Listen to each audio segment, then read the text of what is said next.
आज का जो जजमेंट था हिजाब का, बहुत दिन से जिसके ऊपर इंतजार था, वो आज जज ने कोर्ट ने प्रोनाउंस कर दिया है और इसके अंदर स्प्लिट जजमेंट आया है। इसमें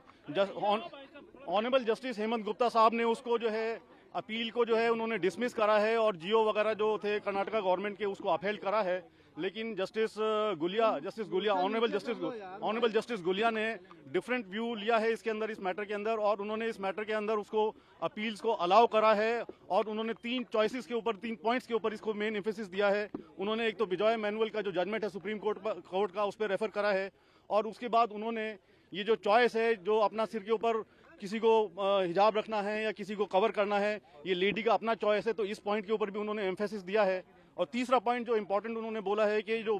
बच्चों की तालीम और एजुकेशन का मामला है वो बड़ा इंपॉर्टेंट है और बच्चों की तालीम के लिए हमें ऐसा कोई काम या ऐसी कोई चीज़ जिसमें उनकी एजुकेशन के ऊपर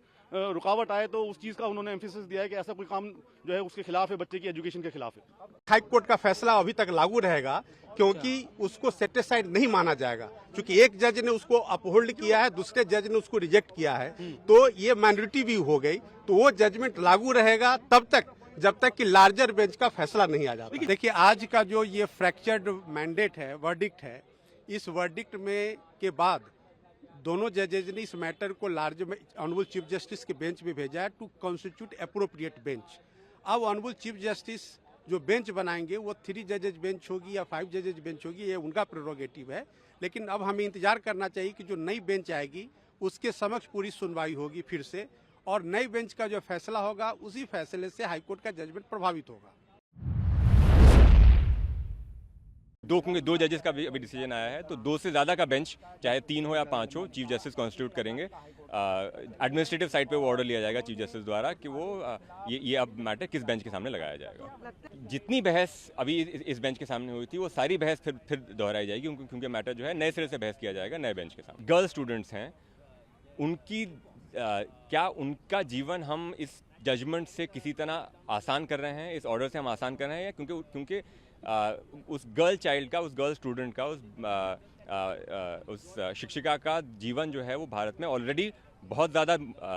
मुश्किल है, तो उन्होंने कहा कि हम क्या उसके जीवन को आसान कर रहे हैं और मुश्किल कर रहे हैं। उन्होंने शुरू में ही कहा कि 11 क्वेश्चंस जो पिटिशनर और रेस्पोंडेंट्स की जो प्लीडिंग्स थे, आर्गुमेंट्स, उसके आधार पर उन्होंने 11 क्वेश्चंस फ्रेम किए। उन 11 क्वेश्चंस में उन्होंने सारे संवैधानिक प्रश्न उठाए। उसमें आप देखेंगे पहला कि कर्नाटक सरकार सेक्शन 131 के तरह यह रेगुलेट या डेलीगेट करके हिजाब पर बैन का ऑर्डर पारित कर सकती थी, नहीं कर सकती थी।